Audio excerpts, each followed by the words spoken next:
नमस्कार, आप देख रहे हैं यूपीएससी प्रिपरेशन ओनली।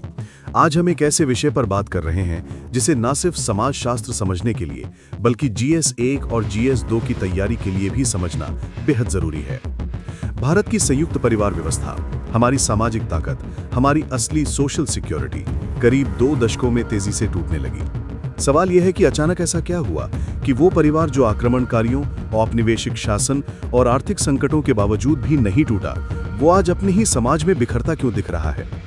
सबसे बड़ी बात यह है कि संयुक्त परिवार टूटे स्वाभाविक रूप से नहीं, बल्कि ये एक संगठित आर्थिक रणनीति का हिस्सा था। कई शोधों के अनुसार जब परिवार छोटा होता है तो खपत बढ़ती है। पहले एक संयुक्त परिवार के लिए एक मकान, एक कार, एक टीवी, एक वॉशिंग मशीन काफी थी। परिवार टूटे तो हर सदस्य को अलग घर, अलग साधन और अलग सुविधाएं चाहिए। परिणाम, बाजार का विस्तार पर समाज का संकुचन। भारत की सामाजिक संरचना ने सदियों तक विदेशी ताकतों को चकित किया था।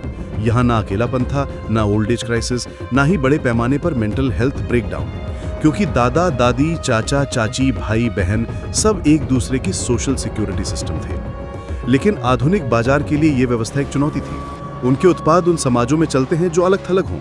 इसलिए फिल्मों, धारावाहिकों और विज्ञापनों के जरिए यह संदेश फैलाया गया कि संयुक्त परिवार में व्यक्तित्व दबता है, न्यूक्लियर परिवार आधुनिक है और अलग रहना स्वतंत्रता है। धीरे धीरे हमारे त्योहारों, संस्कारों और रिश्तों पर उपभोक्तावाद हावी होने लगा।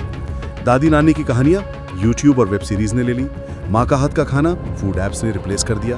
बच्चों की परवरिश परिवार नहीं बल्कि एल्गोरिदम और इन्फ्लुएंसर करने लगे। और आज स्थिति ये है, बच्चे अकेले कमरे में मोबाइल में खोए रहते हैं, बुजुर्ग बोझ समझे जाने लगे हैं, परिवार एक इकोनॉमिक यूनिट बन गया है और अकेलापन एक बीमारी बन चुका है।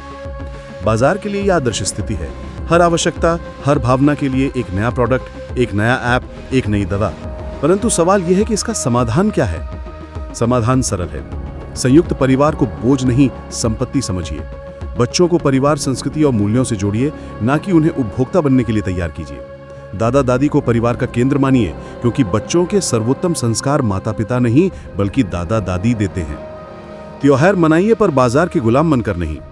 और याद रखिए, अगर अगली पीढ़ी ने संयुक्त परिवार को देखा ही नहीं तो उसे समझाने के लिए भी शब्द नहीं बचेंगे। ये विषय यूपीएससी के GS 1 Indian society, GS 2 social issues और निबंध पेपर में अत्यंत उपयोगी है। और यदि आप परिवार, समाज और भारतीय मूल्य व्यवस्था को समझना चाहते हैं तो अपने बुजुर्गों, अपने रिश्तों और अपने परिवार को संभाल कर रखिए। यही इंडिया की ताकत है। वीडियो उपयोगी लगे तो यूपीएससी प्रिपरेशन ओनली को लाइक, शेयर और सब्सक्राइब जरूर कीजिए।